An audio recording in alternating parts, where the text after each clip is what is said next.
One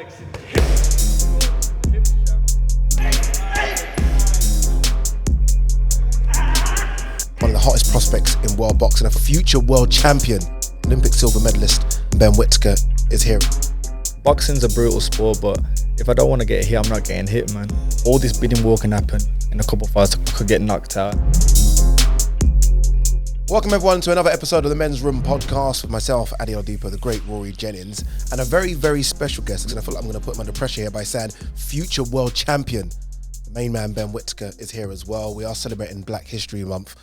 Loads to discuss around that topic. We are going to chat a bit of boxing as well. We got him here, so you got to chat a bit, and you got me here, so you got to chat a bit of boxing. Let's kick things off with Black History Month. I'll start in terms of what it means to me. I've been doing this countdown on talkSPORT of my top 8 black athletes, which is the hardest thing in the world to do, by the way. And I've been getting so much stick for it. Can't lie. Like, why is he not here? Why is she not in it?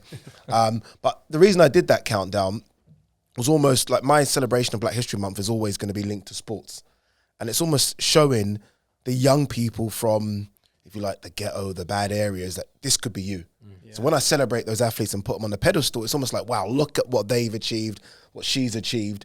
And hopefully they look at that. We had a fantastic fighter, Clarissa Shields, fighting on the weekend, who in 5 years' time will probably be on my list. And she came from poverty. She was raped at 5. She's got so much bad backstory. But then look where she is now. So when you sort of continually preach their names and I go on the radio show and talk about them, I want young kids to listen in and think, wow, as they will when they continue to talk about you, Ben Whittaker. You're doing amazing stuff. What's your thing? When you hear Black History Month, what springs to mind for you? There's so many things, but to me it's a time to celebrate what we've gone through and where we are now. Yeah. You know what I mean? Being a man of colour, sometimes you only look at the colour, but being able to represent myself, my country, and my background, it's something I will always be proud of. Yeah, indeed. We've got this, by the way, this is almost like my adopted Nigerian here in Rory Jennings. Obviously, look, me and you've always discussed Black History Month. It's funny because you said the other day, I asked you who's your biggest hero, and I expected so many different answers, and you said Rod Hillett. Yeah. I mean, that's going to be the answer, I think, for a lot of Chelsea fans of a particular generation. Yeah. Like Rod Hillett signed for Chelsea and certainly changed the shape of the club. Rod Hillett then led the club to the FA Cup, the first trophy that Chelsea had won for 26 years. He became the first black man to manage a team to an FA Cup. So yeah, his status among Chelsea fans, particularly Chelsea fans of a certain age, will forever be, the very top tier. Yeah, it's funny because I support Liverpool because of John Barnes. That's my thing, right? And I think there'll be a lot of black people that support Arsenal because of Ian Wright. Just the way it works, Man United, Andy Cole. A lot of black people I know support Chelsea because of Didier Drogba. Yeah. Like literally, he is Mr. Africa in Nigeria. He's the icon. Yeah, when you think of it, he's the icon. So it's weird because I think of sort of what Chelsea were deemed of as a club back in the 70s and 80s to what Chelsea are now to black people is completely different. Completely different. Yeah, I think so. There's always been a lot of iconic people associated with Chelsea though, that are black. Yeah. Like this goes way back into the era where you wouldn't necessarily think it. Like, for example, Chelsea's one of Chelsea's biggest terrace legends. When you think about sort of what goes on in the 70s, 80s in football stadiums. The naughty stuff. But one of the biggest icons at Chelsea for that was a one-armed black bloke called Babs. Really? Genuinely. Yeah. You know how you had the Bear Denton at Arsenal, you had Cass Pennant at West Ham. People don't really know, or certainly don't associate Chelsea with having an icon in the shed who was a one-armed black fellow called Babs. He was leading Chelsea's mob. He was one of the people on the front line. So I think the link between a club like Chelsea and the black community is there. It's just often been overshadowed by idiotic behaviour over the years. Yeah. You're in a sport, Ben, where the majority of the superstars from the sport are black. When you think of sort of the big names, sort of going way back, Sugar Ray Robinson, Muhammad Ali, Jack Johnsons, etc., to now, when you think of some of the biggest names as well, like the Anthony Joshuas, yourself, hopefully in a few years' time. Did you ever experience any sort of racism coming up from where you came from, getting into the sport? Where are you from, Ben? I'm from Wolverhampton, but my dad's background is Jamaican. I'm Jamaican as well. But see, we celebrated it. See, we got Mr. Jamaica, the man himself. But I said, to be fair, there's racism in all walks of life. You can get profiled, just be like wearing a tracksuit, a cap, things like that. But I always used to feel a bit out of place when I was going to the GB trials because I was the only coloured kid there. And I didn't really see no one like myself. No one really spoke like me, listened to the same music. What my dad used to say is, forget the colour, forget anything like that. Let your skill and ability speak for itself, and that's what I used to do. You're very different, I think, because when I look at the GB squads that you were in and GB squads before, I feel like everyone, and this is maybe why you were the hot ticket. Everyone wanted to get you because everyone's quite reserved and speak. I mean, you've only had two professional fights? 2, yeah. Yeah, but you talk like someone that's had 30. You're on camera, wanting to be on camera. You're very different in terms of who you are, your persona as well. I think that's just being I've got a great family around me, My mum always said, just be yourself, embrace your colour, embrace who you are, and so did my dad. And when I used to go to the GB, I used to turn up with a speaker, play my songs, and do stuff like that. I'll just be myself, and it paid off, so. Was it generally welcoming? It was welcoming, but it was daunting as well. I used to go up there when I was 15, 14, stuff like that, and see nobody like yourself, not even a coach with the same colour. It was a bit weird, especially coming back from a local area where everyone kind of looks like me, talks like me. But I'm surprised by that, because I thought that boxing, particularly if you were to say any sport in this country that would be incredibly open and receptive to the idea of black heroes, it'd be boxing. I'm surprised that it was weird. Like, luckily enough, if you look at the Team GB squad that went to the recent Olympics, so many of us, when there's Chevron Clark, Fraser, Caroline Dubois, the list goes on. But when I first went up there, it was just myself, I was a lone warrior. But it was good because I felt like I was representing myself and people from my area as well. It's interesting because Amir Khan always speaks to that as well. Amir Khan, obviously, Asian boxer, always should talk about when he used to go up. And you can imagine if there's less blacks, there's going to be hardly no Asians. And he used to have that fight as well where people had to accept him and his style and his sort of creativity. Sometimes you felt like you had to change a little bit, I used to talk a bit different. Like, I've always had manners, so I know I have to do my manners, but I'd just kind of push the manners a bit. It'd please and thank you before and after everything, But eventually, like I said, when I got comfortable, I come out my shell a bit and I just became the Ben I am now. Would you say there were any barriers at first because of your colour? Was because I always look at sport, and when I think of sport, I always think of your talent will overcome any barriers because you're talented. Sport should be at least the meritocracy. That's what my dad said. You said your skill will always overcome it, but sometimes I didn't get picked for certain things when I knew I should have.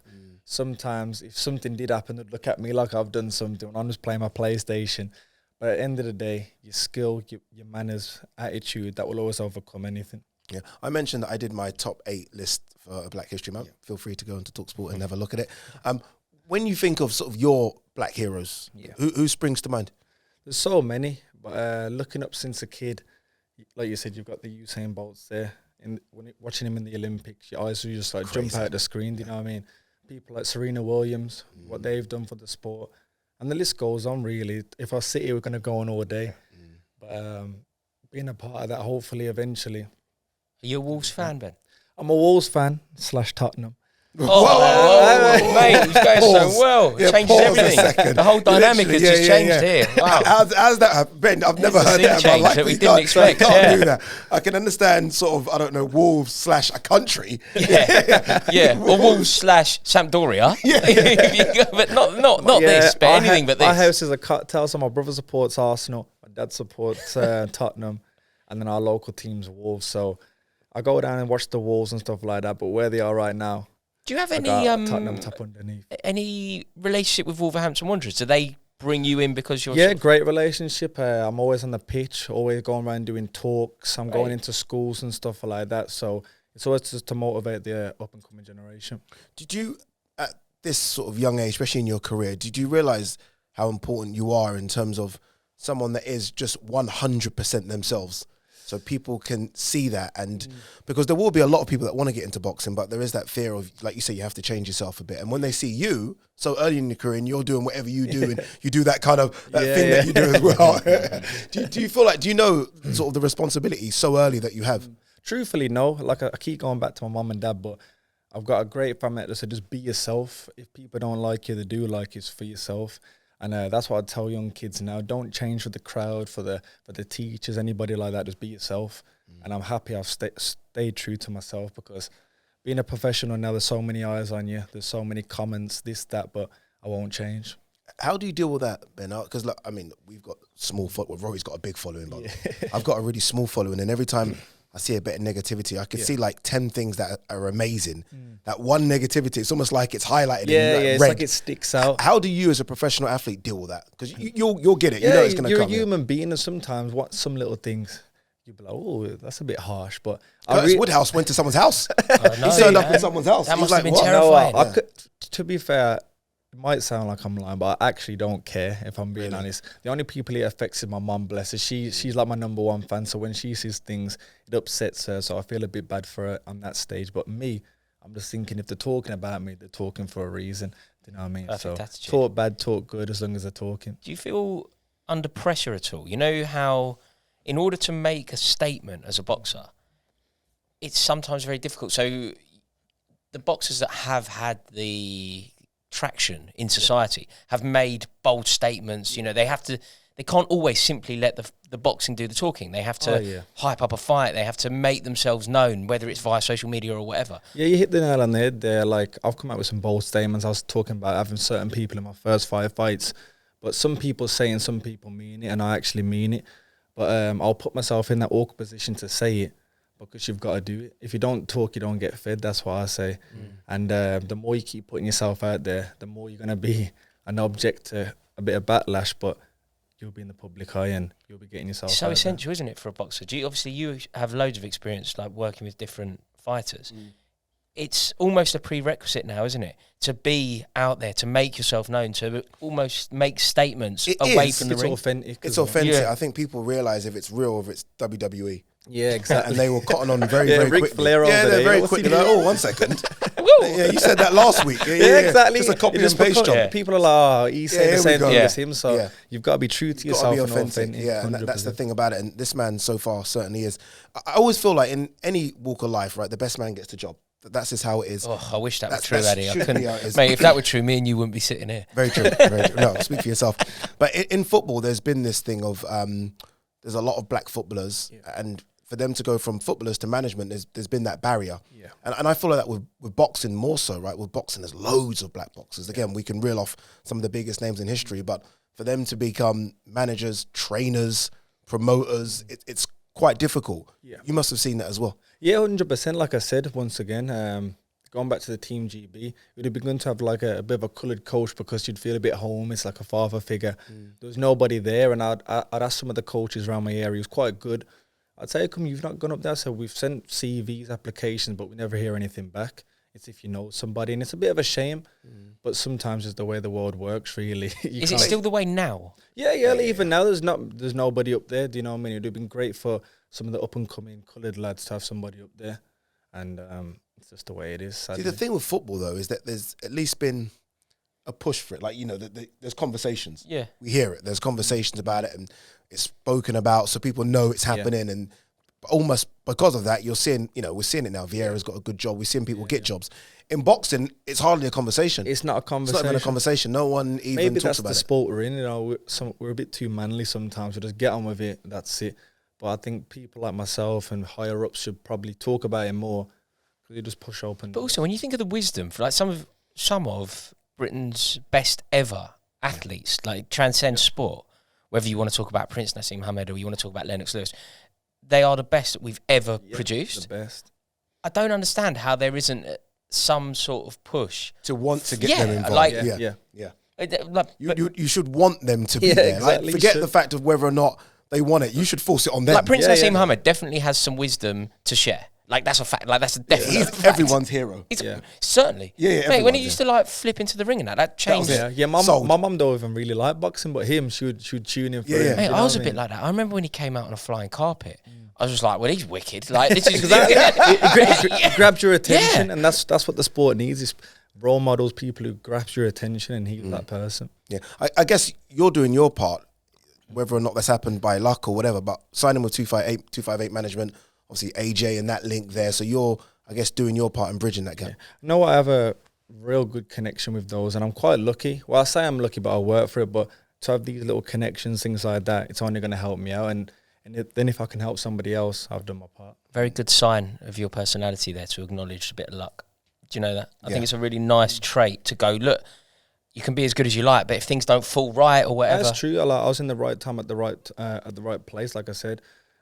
But the main thing is I was consistent, you know, like every time I had a little nut back, things like that, stuck at it, listened to my mum and dad, here I am, so.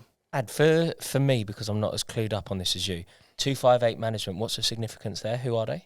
So basically, you know, 24/7. Yeah. So obviously they try and say go an hour further, an hour more. An extra hour. So an extra hour, an extra day. Right, So love 25. it, love Quite it, good, love isn't it. it? You like a little slow. And it's weird how it sounds better saying 258 as opposed to 25/8. Yeah, Yeah, 25. 25/8 wouldn't work. Yeah. And who is 25 it? Did you would say that Anthony Joshua? Anthony Joshua. Yeah, Anthony Joshua's management company. Yeah. Right. He's put together. Mate, that's huge. Yeah, it's massive. You know, I remember, like I said, before the Olympics, we used to speak, and it was an honour then, but I'm a realistic person. I didn't do anything, so I thought, well, they're talking to me now. So they must have saw something, but went to the Olympics, came back, had everybody on the table. I had the audio connection with them. AJ is one of the biggest faces out there, so I thought, why not? So there were other offers on the table. It was a bit of a bidding war for you. You know, it was a crazy time, and my dad, bless him, he was smiling like a Cheshire cat. He said, this is what it's about. Do you know what I mean? He was good because, like, you hear all these stories about the pro game being this and that, but me to have it all on the table, once again, going back to the luck, I just felt real lucky.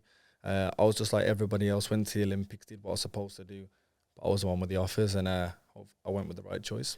And again, look, obviously going back to it, I think it's important that we are seeing sort of black management companies sort of in the game. Exactly. Boxing's You a don't game. really see it either. You rarely see it. Yeah. Obviously, we've got AJ over here in America. Obviously, you got, they must have reached out. Did Floyd Mayweather reach out? I had Floyd, Jay Prince. Yeah. The list. Oh, you had all the big ones. Yeah. The big ones. You can't do that. You've got to say more words there. You can't go, I had Floyd, and it just keeps talking. What? Jay Prince as well. He's massive. He's the one who massive. he managed Floyd at the start of his career. So I was in the hotel room with him over watching the Top Did Rank you see show. Al Heyman?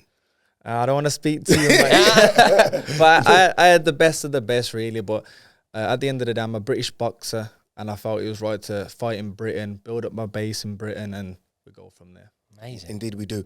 What next for your career, Ben? Do you jump and go straight to British? What do you do? Yeah, because even the other day, I was speaking to my dad, and he goes, oh, some kid with the central area called you. I said, central area?